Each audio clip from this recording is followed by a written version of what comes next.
Ladies and gentlemen, welcome back to Between the Sharks, where time flies. This is my 1974 K5 Blazer, full convertible top. The top is over yonder ways. It's been sitting in this spot for over 9 months. Hopefully that ends today. It is just so bad in here. Even my hot dog keychain is rusting in place because I just left the keys in it. Still there. Let's just do a quick check of the oil before we try to turn it over, because it really has been that long. You dipstick. It's definitely due for an oil change on the list. Let's see if the battery's got any battery juices left. Jeez.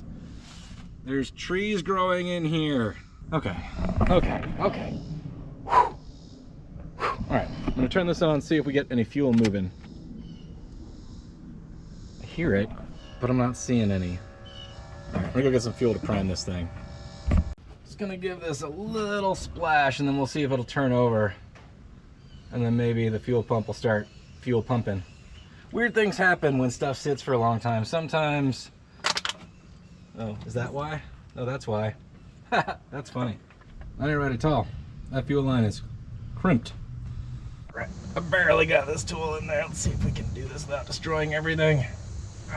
Get out of there. Get out of there. Crap. We're working on fuel lines, gang. Have a fire extinguisher ready. A small but frightening problem can turn into a very large problem very quickly. A conflagration, if you will. You should have them in every car. You should have them in your kitchen. Like, cheap insurance. Speaking of, this should be in the Camaro, so it'll go back in the Camaro in a minute. In fact, there should be another one in here. Look, right there. Still full, still good. I'm gonna turn this on again and see if we get any fuel into the filter with our new fuel lines, with that squirt we put in there, and see what happens. Okay, it'll run if we can get it some fuel.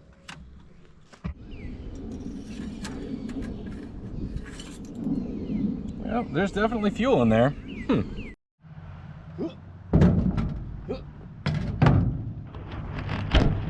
There's probably a gallon and a half between those two cans, so I guess we'll need to fill those things up.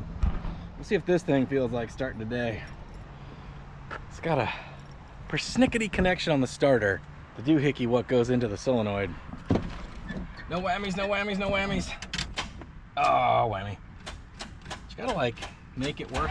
There you go, see? Just want you to try. We're gonna give this thing every drop we got and see if that makes a difference.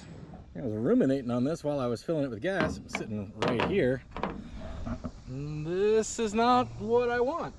Let me explain to you. This gas tank needs to be vented. It's just pulling fuel out, and if it can't let air in, it basically creates a big vacuum, and the fuel pump will be trying to suck the gas tank closed like crushing a Coke can from the inside. Now that we've just added a couple gallons, we'll go ahead and flip the switch, let the fuel pump run, also with the gas cap off, just to see maybe if that's the issue. Maybe I can show you. All right, don't get seasick. Up under here, there's a tube on the backside. So the tube on the backside of the fill tube should vent to right here, but that's not any good if the gas cap's not letting air in. And if this is saying it could be under pressure, that suggests to me that that is a non-vented cap. And I lost the original gas cap a while ago. So we'll look into that. Anyway, just in case you have issues, you know, the more you know, knowing's half the battle. G.I. Joe. Keys on. Hear it running. I'll give it another squirt down the yap.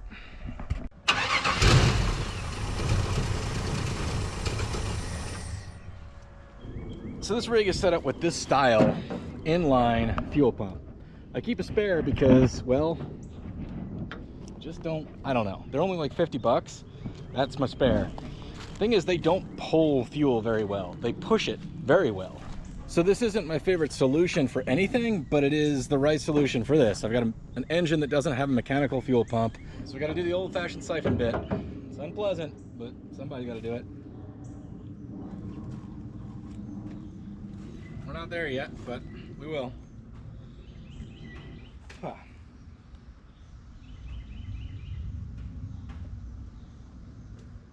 See if we got anywhere. We get a little fuel pump assist here. There we go. Now the fuel pump's doing it. All right, let's shut her down.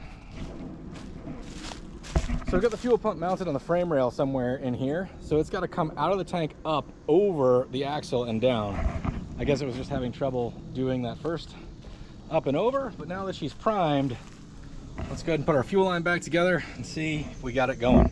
Take a look at that. That fuel line's totally saturated, so it probably has some cracks in it. We're gonna replace it. But if there are any cracks like that between the tank and the fuel pump, they're gonna pull air instead of fuel. It's just gonna be easier on the pump to try to do that.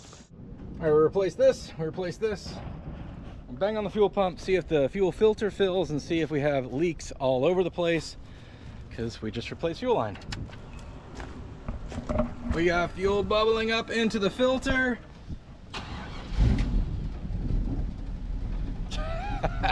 This is the kind of small block Chevy you should never get rid of. I mean, it's the things that,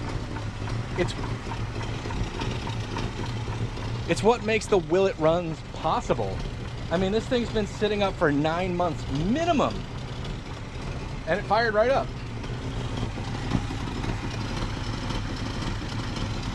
Sounds like it got an exhaust leak. Big whoop, but it's idling. I mean, it's idling. These are the kind of engines that people pull out to put LS motors in.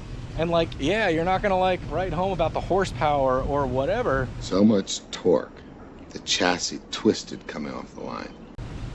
But reliability is 1,000 times more important to me.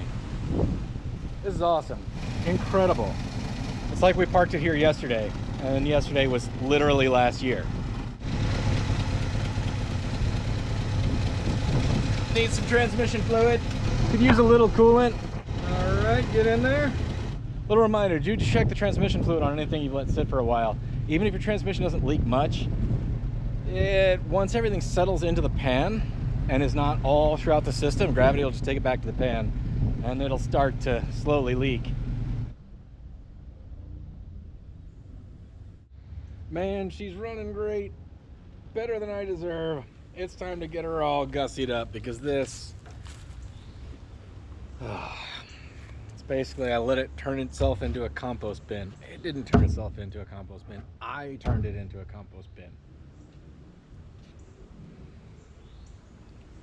Sorry, buddy. I mean, I want to hang out in the Blazer too.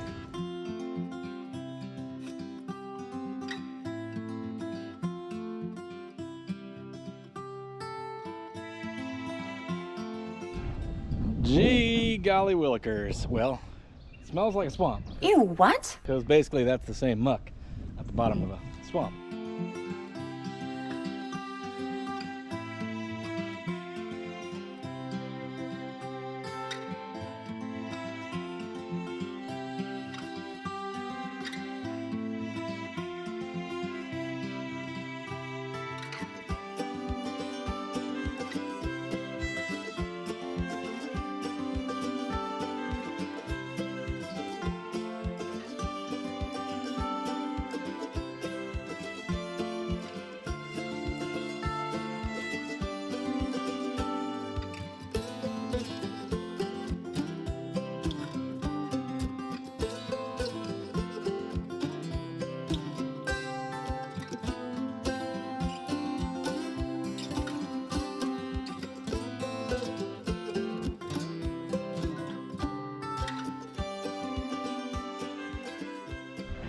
Between the Sharks Auto Detailing, you bring them in, we'll hose them down. Guaranteed to knock off 50% of the barnacles or your money back. She's way better.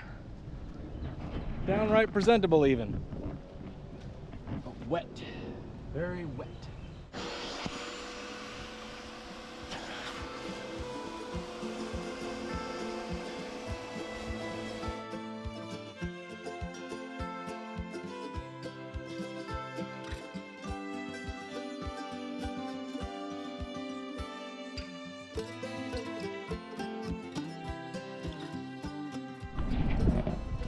Dang.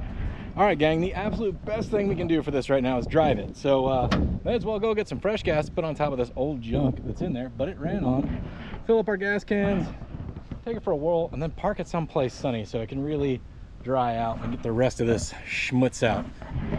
Man, Man, such a cool car. Such a cool car. All right. Hey, it's not perfect, but it's way better. Way better. It's way more fun than perfect. It's what we do around here. It's just my nature.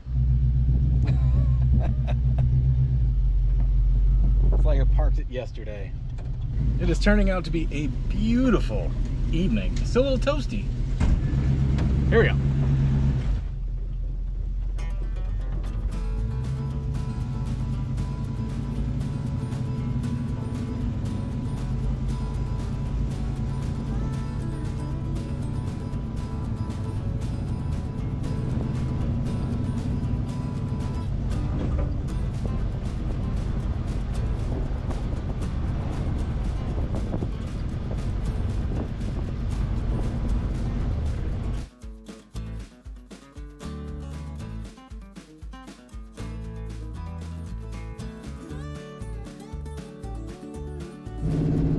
Is it perfect? No. Is my butt wet? Yes. Is it awesome? Absolutely. I mean, it's awesome. I'm happy, I'm smiling, driving an old car on a beautiful Sunday afternoon.